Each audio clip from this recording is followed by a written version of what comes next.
Legends, what's going on today? I'm going to be showing you the best settings for Warzone 2 if you want high FPS and also zero crashes. I've got these settings through a combination of experimenting myself, looking at pro settings, and also using IT pros that actually set up pro players' systems and streamers' systems. As I go through all of these settings, I'll try to give a quick explanation. That way, if you guys have to make small changes, you'll know what everything means. Display mode, you always want to have on full screen exclusive. Playing on windowed mode is always going to give you less frames than full screen exclusive, so always have your games on full screen. First important setting is screen refresh rate, and you want to make sure this always matches your monitor's refresh rate. My monitor's refresh rate is 240. I never want to have it lower because otherwise my game will be playing at less frames than what my monitor can actually produce. So always keep that as your monitor's refresh rate. Next is display resolution, and you always want to have this matching again what your monitor is. So mine's a 1920 by 1080. For display resolution, again, you want to keep it at your native resolution. So mine's a 1080p monitor, so I keep it at 1920 by 1080p. So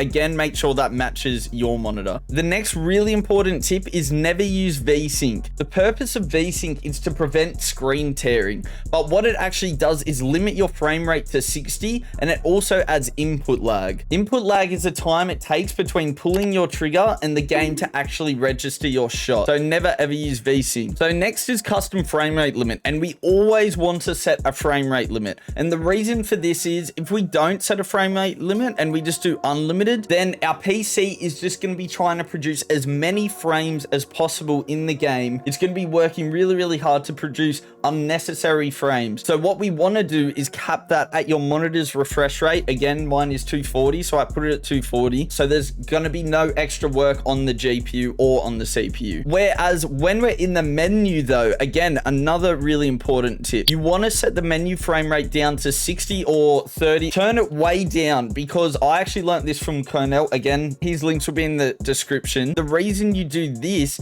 is because you don't want your PC to be overworking in the menus. Obviously in the game, you want to get max FPS, but in the menu, there is no point for producing high frames and your system's just going to overwork for no reason. So I set it at either like 60 or 30. It doesn't really matter. The rest of these aren't really that important. I put my brightness up. Again, that's more just custom to you. And then high dynamic range, I actually leave off as well. Save those settings and come over to quality. So I'm just going to show you quickly the simplest way that I could get a good FPS with avoiding crashing altogether. Set this to either minimum and use NVIDIA DLS upscaling, and then turn the quality up to 90. Because minimum brings your render resolution right down, you need to upscale it. So I use NVIDIA DLSS. Obviously, these are all set to as low as possible because it's on minimum. So this is one way that I avoided crashes and got high frames, although the quality isn't great. Another quick setting that you can do is also just have it as basic, which will then bring your render resolution to max. And then again, I kept NVIDIA DLS upscaling. So this provided me with a better image than previously, and also decent frames, and most importantly, no crashes at all.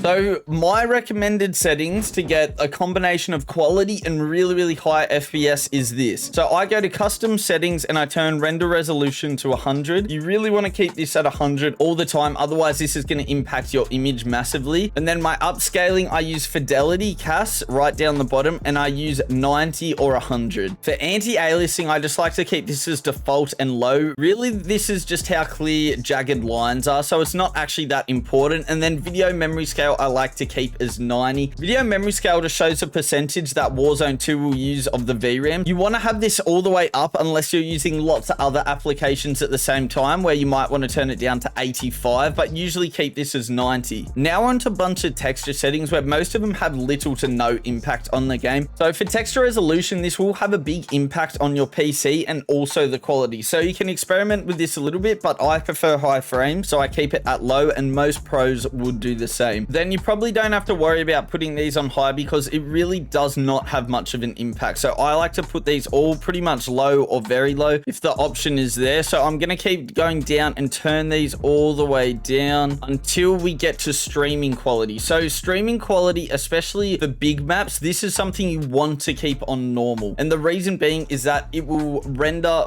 distances further away. So especially especially in Warzone where it's such a big map. You want to keep this on normal. The rest we can again turn right down all the way to low and all the way low till we get down to the bottom here. Now, so here's a crazy tip that I actually learned off Kernel, and I'll try explain it in the most simple way possible. If your CPU is maxing out or bottlenecking, then you want to put on plus boost, because what that will do, it will draw more power from the GPU rather than the CPU, allowing your CPU to be able to run more smoothly. Whereas otherwise, you want to keep it on, where it's going to pull more power from CPU rather than the GPU. So if you have a CPU bound computer, which means your CPU is maxing out or bottlenecking, then you want to put on plus boost. Otherwise, I suggest using on. Now, the way that you can check that is, firstly, if you own Modern Warfare 2, you can go into Modern Warfare 2 and you can run your own benchmark test here. And another way to check is simply open your task manager, and then while you're in game, you can actually check your CPU and your GPU percentage to see which is bottlenecking more. So that's how you can check if you got a CPU or a GPU bound PC. So for me, I want to keep this on. Depth of field off, motion blur, you guys know you never want to have that on. And then film grain, if we are using the upscaling fidelity cast like all the pros do, then I suggest turning this up because it makes the image a little bit better. So just apply those settings and done. Next is view. So for field of view, you always want to have this usually as high as possible, unless you are dropping a lot of frames. Doing that, you can turn it down a little bit, but I always like to have this as high as possible just because you can see more of your screen. It's a given. Again, if you are using a high field of view, I like to keep this as affected. For weapon field of view, I like to have it as wide, and pretty much having it as wide will make your gun look a lot smaller on the screen. You might see a lot of TikTok and movement players use this setting, but I just like it because it makes my screen feel less cluttered. So I always keep this as wide. Third person field of view, I don't even play third person, so you can mess with that yourself. Ooh. You're hard. Now, this is absolutely massive. First person camera movement. If you're tired of when people call in precision airstrikes, cluster strikes, whatever it may be, and your screen is going absolutely mental, turn this to 50% and this will remove so much of that screen shake, and it helps massively with visual recoil as well. Default spectator camera, I just have it as game perspective. You can switch between the two easily. This again doesn't matter. You can back out and apply those settings. So between those 3 different sets of settings, you should definitely find something that should give you a lot of FPS, and you shouldn't really be getting any more crashes either. If you guys did enjoy, make sure to drop a subscription and leave a comment on what you thought, and I'll see you in the next one.